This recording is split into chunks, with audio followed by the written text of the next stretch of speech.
ரொம்ப நாளாக எங்கள் வீட்டில் ஒர்க் ஆகாத சுவிட்ச் பாக்ஸ் ஒன்று இருந்தது. சரி, இன்றைக்கி இந்த சுவிட்ச் பாக்ஸை ரெடி பண்ணலான்னு எடுத்துகிட்டு வந்துட்டேன். வெயிட் நீங்களாம் என்ன நினைக்கிறீங்க? நல்லாவே புரியுது. ஏன்டா புது சுவிட்ச் பாக்ஸ் எடுத்துன்னு வந்துட்டு ஒர்க் ஆகலன்னு சொல்கிறியே, உனக்கே நியாயமா இல்லையான்னு கேட்பீங்க நிறைய பேர்.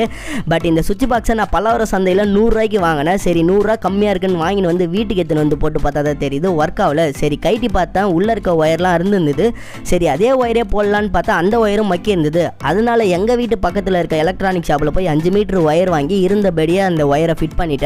நம்ம சேனலில் ரொம்ப நாளாக வீடியோ போடாமல் இருந்தோம். இனிமேல் நம்ம சேனலில் ரெகுலராக வீடியோ வரும். அதுக்காக நம்ம சேனலை மறக்காமல் சப்ஸ்கிரைப் பண்ணுறேங்க. இப்போ நம்ம சுவிட்ச் பாக்ஸில் இருக்க ஒயர் எல்லாமே பார்த்தீங்கன்னா ஃபிட் பண்ணிட்டோம். இப்போ எப்படி இருந்ததோ அதேமாரி பார்த்தீங்கன்னா நம்ம சுவிட்ச் பாக்ஸை ஃபிட் பண்ண போகிறோம். அதனால் நான் ஃபிட் பண்ணிடுறேன்.